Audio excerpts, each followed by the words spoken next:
Uno munsi mu kiyago mvura muganga tuza kuyaga kubijanye n'imyimenyerezo benshi bita sport mu gifaransa. Abaganga cyo kimwe n'abahinga mu vy'amagara y'abantu barahanura yuko umuntu yogira imyimenyerezo canke sport ku neza y'amagara yiwe. Naho biruko imyimenyerezo ngo iyo ikozwe amasaha menshi ngo ishobora kuzana ingaruka mbi ku magara y'umuntu. Ku vyigwa vyakozwe n'abahinga mu bijanye no kuvura bivuga yuko iyo umuntu akoze imyimenyerezo canke sport irenza amasaha 15 kwiyinga bishobora kumutera ingorane na cane cane zijanye no kwibaruka. Muri ico gihe kandi ivyo vyigwa vyakozwe biremeza yuko umuntu akora imyimenyerezo canke sport iri hagati y'amasaha 5 n'amasaha 7 kwiyinga ngo ari vyiza cane mu bijanye n'irondoka.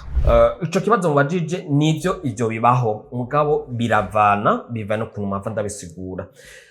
Umuntu ashobora kugira sport igabuwe gutandukanya, haraba sport intense, kugira sport cane no kugira sport iri modéré cyangwa activité physique modérée, donc isanzwe iri ku rwego rusanzwe, no kugira imyimenyerezo y'umubiri cyangwa sport ku rwego ruri hejuru. Rero abantu bashobora kugira ikibazo cyo kugira infertilité cyangwa kutabyara cyangwa kutibaruka, n'abantu bagira sport iri ku rwego rwo hejuru twita sport iri intense. Mugabo ku bantu bagira sport iri modéré nta ngorane. Mugabo rero no kugira sport bifise rero iyindi avantage. Reka ndabisigure rero. Icambere tuvuze sport iri modéré cyane isanzwe uri ku rwego rusanzwe mu gihe umuntu akora imyimenyerezo y'umubiri n'imiburiburi kuri ico ndakivuga kuri bose, yabo mugabo cyangwa umugore, ab'igitsina gore cyangwa igitsina gabo. Iyo sport iri modéré cyangwa imyimenyerezo iri modéré ni mu gihe umuntu agira imyimenyerezo par semaine kundwi, amasaha ari hagati y'amasaha 5 n'amasaha 7 kundwi, donc par semaine kundwi imwe. Rero duhereye kuri ico, ahubwo abagira imyimenyerezo y'umubiri nk'uko bagira amahirwe menshi cyane bakongereza ibice byinshi cyangwa pourcentage nyinshi yo gushobora kurondoka cyangwa kuvyara, bifise amahirwe menshi. Donc nk'abantu basanzwe bafise ibibazo bya retard de conception, guteba gusama, ari umugore cyangwa ari umukenyezi cyangwa umuntu acubaka urugo rwiwe cyangwa ari umugabo ugasanga ari ikibazo baratevye kuronka ikibondo, turabahanura kugira sport, mugabo ya sport iri modéré.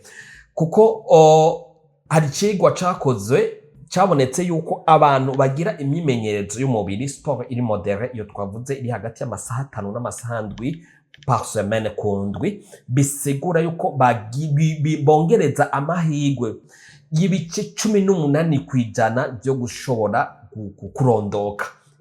Kubw'impamvu iyihe niyo ngomba nsigure, ndayisigura mugabo ngire le contraire. Ku bantu rero bagira sport intense ni mu gihe bagize imyimenyerezo y'umubiri cyangwa activité sportive cyangwa exercice physique iri intense iri mu masaha arenga amasaha 15 kundwi, uwo abari yagize sport iri intense amasaha 15, amasaha arenga 15 kundwi imwe.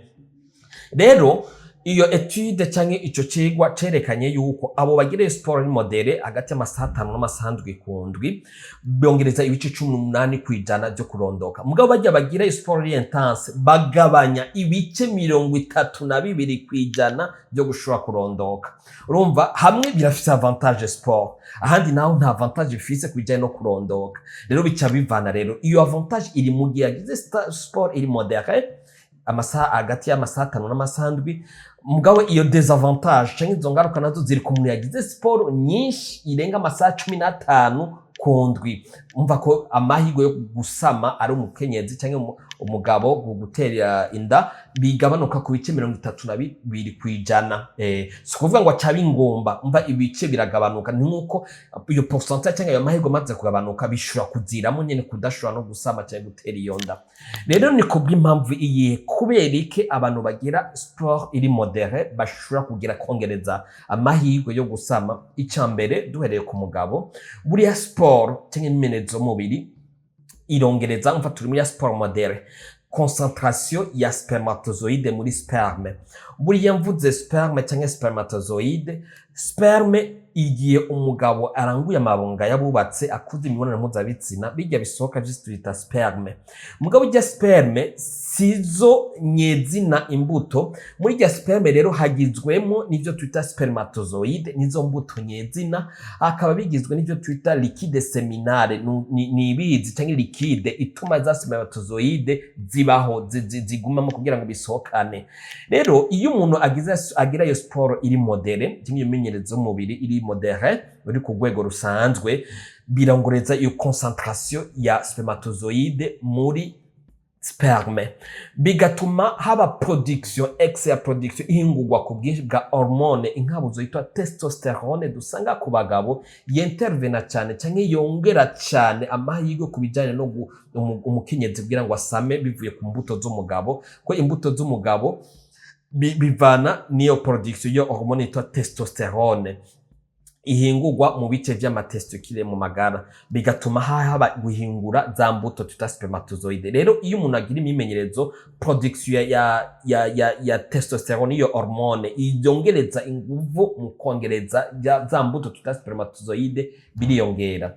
Ikigira kabiri, sport iri modere iratuma haba circulation nziza y'amaraso mu mubiri, igendagenda ryiza ry'amaraso mu mubiri, bigatuma kandi haba iyongera rya mobilite, kwiruka kwa za mbuto, kuko kugira ngo umukenyezi ashobore gusama imbanyi za mbuto z'umugabo zisohoka, buriya mugabo asohora amamiliyoni menshi muri za mbuto ziwe, urubuto rukomeye kandi rwiruka rufise inguvu rukomeye neza nibwo ruza guhura n'ubuto bw'umugore bw'umukenyezi kugira ngo ashobore kuba fecondation, kuba guhura habe kwiforoma k'umwana.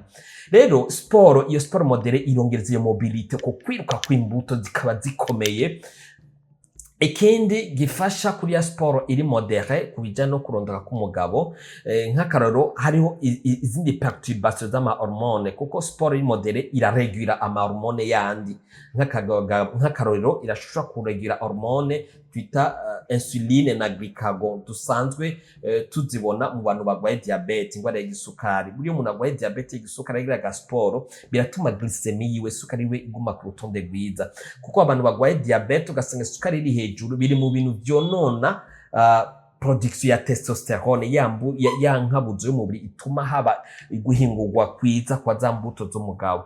Rero ako sport gaca kajua role no muri iyo sukari, kakajua role kakatuma n'izindi nkabuzo z'umubiri zisubira kuja ku rutonde.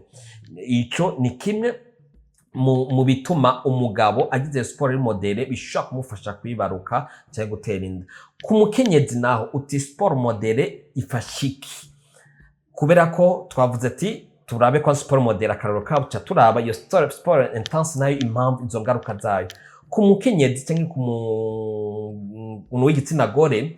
Iyo umuntu agize sport modere, icambere birafasha regulation ya cycle yiwe, kuko abakenyezi baragira ivyo twita cycle menstruel, bigatuma haba ovulation imeze neza. Donc sport iri modere ituma haba ovulation iri régulière, akasubira mu butinyanka kuja mu maraso mu bihe vyiza, ku buryo haba nayo ovulation aba ari igihe urubuto rw'umukenyezi rwahiye rwiteze kwakira urubuto rw'umugabo kugira ngo habe kwiforoma k'umwana. Rero muri ico gihe sport iri modere irafasha habe ovulation nziza kandi iri régulière ku bihe vyiza, kandi igafasha kuregira cycle menstruelle igihe umukenyezi ashobora kwisubiza kuja mu maregre. Iyo nimwe mu vyiza bituma umukenyezi agira sport, nubwo yaba yaragize ikibazo c'ubugumba cyangwa cya retard yo gusama, bishobora gukabura ya ovulation ikaba nziza ku buryo ashobora gusama. Ko umukenyezi ashobora kudasama atenda ingorane afise bivanye n'iyo ovulation, kandi igaca yongereza rero inkabuzo y'umubiri cyangwa hormone twita estrogene dusanga ku bakenyezi. Iyo estrogene iri mu bituma rero ovulation iba, ikatuma rwa rubuto rusha rw'umukenyezi. Rero iyo ugize sport modere ya estrogene irintervena ikaba ku rugezo rwiza, bigatuma ushobora kwibaruka neza ugasama neza imbanyi. Lo contraire, igihushane rero ku muntu agira sport intense, twavuze mu gihe agira sport kenshi muri rwa rwego rw'amasaha arenga 15 ku ndwi, rero duhereye ku muntu w'umugabo iyo ugize iyo sport umwanya muremure harabaho perturbation hormonale kuko umubiri wonyene maze kuba excès ya exercice physique kubera ko umubiri bivanye n'ikora ryayo haca haba dysfonctionnement ihinduka gikora ugatusanga ya concentration ya spermatozoide muri ya sperme za mbuto nyezina muri za sperme zisohoka haca haba diminution ya concentration mu gihe twabonye sport modere yongereza concentration muga sport ya cyane yo ikigabanya concentration igaca igabanya kandi mobilité ni kintu umuntu adashobora gutahura neza ati kwereka kirenze bica ahubwo kuca biba byiza kurusha ica iba contraire ya mobilité ikigabanuka ya testosterone ya hormone ya testosterone ntibigihingurwa ku rwego rwiza ikihingurwa ku rwego ruri hasi ugatusanga umuntu agira sport inshuro zirenga amasaha 15 kundwi agira amahirwe make yo gushora kugira uruvyaro. Twabonye ko hari ikigwa cyakoze twabonye ko ibica bigabanuka giye ku bice bingana 32%. Ego nzambuto ziragabanuka na quantité yazo zisohoka. Ego ashobora kuba akora imimenyerezo amasaha arenga yo mugabo akavyara nkuko bibaho bivana iyo pourcentage isigaye gasanga yakoze mugaha n'igihe ushobora gusanga iyo pourcentage ko yavuye kubyagabanutse bikamutera kudashobora kuronka uruvyaro. Ku mukenyezi nawe cyangwa umuntu w'igitsina gore agira iyo mimenyerezo amasaha menshi bica biba ya contraire cya gihushane bica biperturba cycle mensuelle. Umuntu akora imimenyerezo umukobwa cyangwa umukenyezi amasaha arenga 15 kundwi uzosanga bagira ibibazo vya cycle mensuelle twama twabibonye no ngaha ku kazi baza kutwitura mu muganga kuko sinabonye amarage sinabonye amaraso ukwezi maze amezi abiri ntabona cyangwa nagiyeyo haze iminsi myarenze nsubiyeyo haze iminsi 50 cyangwa 40 irenga aba perturbation. Ni kimwe mu bituma umuntu agira ama activité sportive intense haba ico kibazo bigaca bituma haba nihinduka ry'ama hormone ya hormone zituma zintervena muri conception mu bijyanye no gusama ama estrogene ama progesterone mugona cyane iyo hormone inkabuzo y'umubiri yitwa estrogene ikiba perturbe bigaca bituma haba ico kibazo cyo gusama ahanini cyane bifatiye kuri cycle mensuelle na ovulation ntibe mûre ntibe régulière ugatusanga agira ikibazo cyo kudasimba kubona amaraso yo mu kwezi bigatuma adashobora kuronka urubyaro. Rero nizo mvo zibitera nivyo gukora imyenezo y'umubiri igihe kirekire cyangwa amasaha menshi kundwi biratera ikibazo cy'umukenyezi cyangwa umugabo kutaronka uruvyaro umugabo bivanye nayo masaha twavuze mugabo yo masari ku rwego ruri normal ahubwo ni navyiza biratuma umuntu ashobora kuronka uruvyaro byoroshe kongereza amahirwe. Ego guheraheza kuri iki kibazo kijanye n'abakora imyimenyerezo donc iri modere canke iri intense hariho abantu ari wo mwuga hariho abakinyi umupira urabizi atakandi kazi bakora hariho abatlete akazi kaba ari kwiruka atakindi bakora ni ya sport intense mbega bobo umuntu yobahanura kugira ngo ntibagire ya ngorane yo kuvyara. Murakoze cyane uraze hari abantu nkuko muvuze niyo profession nuwo mwuga n'aba professionnel bazindukira mu gitondo ku kazi dufashe nk'abakina umupira mu gitondo ni entraînement ku mugoroba entraînement tusanga barengeje ya masaha twavuga ukundi. Rero nkuko twabivuze ati biragabanya concentration y'ama spermatozoide dufatiye ku bagabo ama spermatozoide muri sperme. Rero si kuvuga ko biciba azospermie donc acaba sperme cyangwa za spermatozoide ziba kubusa ziragabanuka gusa urwego mugabo amahirwe bari make nimba ashobora kurangura imibonano mpuzabitsina n'umukenyezi wiwe nimba umukenyezi wiwe babanye igihe kingana nk'ukwezi kumwe cyangwa amezi abiri yo bayasamye utusanga haba donc gashobora no gusama nko mu mezi 6 babanye cyangwa mezi 3 cyangwa 4 babanye za mbuto siko ziba zagiye zose ziba zagabanutse ari kigabanuka mugabo zankeyi zishobora avec beaucoup plus de tentatives inshuro nyinshi aguma gerageza ya mibonano habamwe izishobora kuba zoshoboye guhura na rwa rubuto hakaba fecondation mugabo haba habaye igabanuka sico kimwe na wa wundi akora imimenyerezo mu mwanya ugereranye ego no ku bakenyezi nuko nyene aba sportive b'abakenyezi canke abigeme nabo nyene baragira ico kibazo bamana ikibazo cy'amacycle mensuel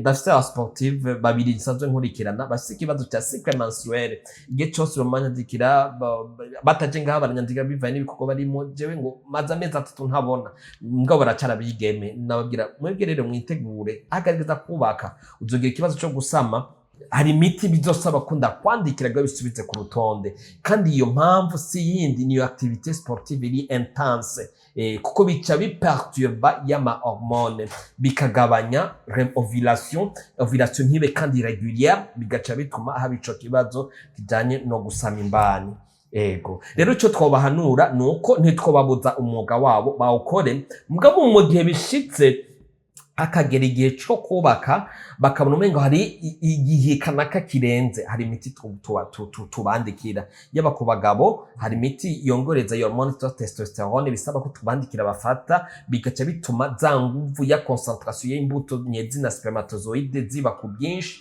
kandi zizongereza mobilite ukwiruka n'inguvu zayo ariko bakenyezi muri ico gihe turabandikira iyo miti ituma haba regulation ya cycle mensuel na ya ovulation ishobora kuba ku rutonde rwiza kandi mu ico gihe barasama atangorane. Ndabashimire rero mwebwe mwese mwariko murakurikirana kiyo kiyago cacu Mvura Muganga, nizere ko mwahumviye ibitari bike kubijanye n'imyimenyerezo na cane imyimenyerezo itarenze urugero. Mwumvise yuko iyo umuntu arengeje amasaha 15 kwiyinga y'imyimenyerezo bishobora kuzanira ingorane kubijanye n'irondoka ryiwe. Mwumvise kandi yuko umuntu atarenza amasaha 7 hagati ya 5 na 7 kwiyinga ari vyiza cane mu bijanye n'irondoka ryiwe. Reka rero ndabashimire, nongere nshimire mwevuye ku mutima Muganga Boaz Nibitanga we yaduhaye umuco kubijanye n'imyimenyerezo naho utaha.